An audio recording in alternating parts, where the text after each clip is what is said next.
સુરતમાં ડોક્ટર્સ ડેના અવસરે PJ Sakhiya charitable ટ્રસ્ટની પહેલ હેઠળ સખિયા સ્કિન ક્લિનિક દ્વારા રવિવારે જૂન 2026ના રોજ ભટાર સ્થિત ક્લિનિક ખાતે રક્તદાન શિબિરનું આયોજન કરવામાં આવ્યું હતું. રક્તદાન કરો જીવન બચાવોના સંદેશ સાથે આયોજિત આ પહેલ આરોગ્ય સેવા, માનવતા અને સામાજિક જવાબદારી પ્રત્યે સખિયા સ્કિન ક્લિનિકની પ્રતિબદ્ધતાનું પ્રતિબિંબ છે. શિબિરનો મુખ્ય હેતુ લોકોને રક્તદાન જેવા જીવન રક્ષક કાર્ય માટે પ્રેરિત કરી સમાજ સેવામાં જોડાવા માટે પ્રોત્સાહિત કરવાનો હતો. આ કાર્યક્રમનું વિશેષ આકર્ષણ સખિયા સ્કિન ક્લિનિકના કર્મચારી અને દીપુ ચુનીલાલ હીરપરાનું સન્માન રહ્યું. તેમને એક વ્યક્તિ દ્વારા સૌથી વધુ નિઃશુલ્ક એફરેસિસ પ્લેટલેટ દાનના નોંધપાત્ર રેકોર્ડ બદલ એશિયા બુક ઓફ રેકોર્ડ્સ અને ઇન્ડિયા બુક ઓફ રેકોર્ડ્સ તરફથી પ્રાપ્ત માન્યતાના અવસરે સન્માનિત કરવામાં આવ્યા. સ્વૈચ્છિક પ્લેટ દાન પ્રત્યેનું તેમનું સમર્પણ માનવ સેવાનું પ્રેરણાદાયી ઉદાહરણ છે. કાર્યક્રમનું આયોજન સખિયા સ્કિન ક્લિનિક 5મો માળ 507 autograph the commercial hub Bhatar road Rajhans Olympia સામે અથવા સુરત ખાતે કરવામાં આવ્યું હતું. રેકોર્ડ સન્માન સમારોહ સત્તાવાર જજની ઉપસ્થિતિમાં યોજાયો હતો. ત્યારબાદ સવારે 11 વાગ્યાથી રક્તદાન શિબિરનો પ્રારંભ કરવામાં આવ્યો. આ પ્રસંગે સખિયા સ્કિન ક્લિનિકની ટીમે જણાવ્યું કે ડોક્ટર્સ ડે માત્ર તબીબોના સન્માનનો દિવસ નથી, પરંતુ જીવન બચાવવાની ભાવનાની ઉજવણી કરવાનો પણ અવસર છે. આ રક્તદાન શિબિર દ્વારા અમે વધુમાં વધુ લોકોને વાસ્તવિક જીવનના હીરો બનાવવા માટે પ્રેરિત કરવા માંગીએ છીએ. દીપ હીરપરાએ એફરેસિસ પ્લેટલેટ દાનના ક્ષેત્રમાં આપેલું યોગદાન આ પહેલનું વધુ પ્રેરણાદાયી બનાવે છે. જ્યારે એક વ્યક્તિ સેવા કરવાનો સંકલ્પ કરે છે ત્યારે તે અનેક લોકોના જીવનમાં સકારાત્મક પરિવર્તન લાવી શકે છે. સખિયા સ્કિન ક્લિનિકનું માનવું છે કે આરોગ્ય સેવા માત્ર સારવાર પૂરતી મર્યાદિત નથી અને રક્તદાન શિબિર, જનજાગૃતિ અભિયાનો તેમજ વિવિધ સામાજિક કલ્યાણકારી કાર્યક્રમોમાં દ્વારા સંસ્થા ઉત્તમ આરોગ્ય અને માનવતાના હેતુ સાથે સતત સમાજ સેવાનું કાર્ય કરતી રહી છે. મારું નામ રીતેશ ચાંદપુરા છે. ઇન્ડિયા બુક ઓફ રેકોર્ડ અને એશિયા બુક ઓફ રેકોર્ડમાં હું રજિસ્ટર્ડ જજ છું.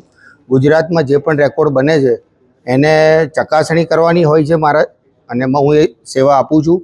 અને આજે અમદાવાદથી સ્પેશિયલ સુરત આવ્યો છું અને આમનો જે રેકોર્ડ દીપભાઈનો જે રેકોર્ડ બન્યો છે કે 6 મહિનામાં એમણે સૌથી વધુ વખત પ્લેટલેટ દાન કર્યા છે, અને એ પણ ફ્રીમાં, અને 13 વખત એમણે દાન કર્યું છે. એટલે આ વસ્તુ ભારતમાં તો હજુ કોઈ રજિસ્ટર્ડ કરાવ્યું નથી, પણ આખા એશિયામાં ફર્સ્ટ ટાઈમ રજિસ્ટર્ડ થાય છે. એટલે એશિયા ખંડમાં એમનો આ ફર્સ્ટ રેકોર્ડ બને છે. અને આજે એમને 2 સર્ટિફિકેટ અમે આપીશું, એક એશિયા બુક ઓફ રેકોર્ડ અને ઇન્ડિયા બુક ઓફ રેકોર્ડ તરફથી. અને એમનું જે રજિસ્ટર્ડ છે એના માટે અમે એમને ખૂબ ખૂબ અભિનંદન આપીએ છીએ.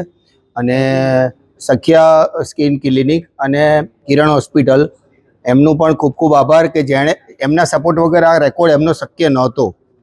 એટલે એનો પણ ખૂબ ખૂબ આભાર. Thank you. जी सर, आपका नाम बताइए और आप किस तरह का ये हॉस्पिटल में काम करते हैं? जी, मेरा नाम है डॉक्टर भाविक. मैं सखिया स्किन क्लिनिक में काफ़ी सालों से जुड़ा हुआ हूँ. डॉक्टर डे के अवसर पे ये आयोजन किया है पीजे सखिया चैरिटेबल ट्रस्ट की तरफ से और सखिया स्किन क्लिनिक की तरफ से. अगर पहले तो मैं ये बताता हूँ कि रक्तदान एक महादान है. अगर आज जितने भी यहाँ पे डोनर आए हैं रक्तदान करने के लिए, उसका मैं तहे दिल से शुक्रिया अदा करता हूँ. क्योंकि अगर आप किसी को रक्त देते हैं तो वो इमरजेंसी पेशेंट के लिए बहुत हेल्पफुल होता है. कोई ऑपरेशन हो, किसी का एक्सीडेंट हो गया हो, तो उस टाइम दिया हुआ रक्तदाताओं का रक्त उनको नया जीवन देता है. तो इसीलिए मैं तो ये कहता हूँ कि अगर आपका शरीर हेल्दी हो तो आपको रक्त देना ही चाहिए और दूसरे लोगों को भी प्रेरित करना चाहिए, क्योंकि ये बहुत अच्छी बात है. पीजे सखिया चैरिटेबल ट्रस्ट की तरफ से ये आयोजन रखा है, तो मैं एक बार फिर से सभी रक्तदाताओं का तहे दिल से शुक्रिया अदा करता हूँ. Thank you so much. और सबको रक्त देना चाहिए. कई मान्यता ऐसी है कि रक्त देने से प्रॉब्लम होता है, लेकिन ऐसा नहीं होता. अगर आपका शरीर फिट हो तो आपको रक्त देना ही चाहिए. Thank you very much. Bureau report, जनादेश न्यूज.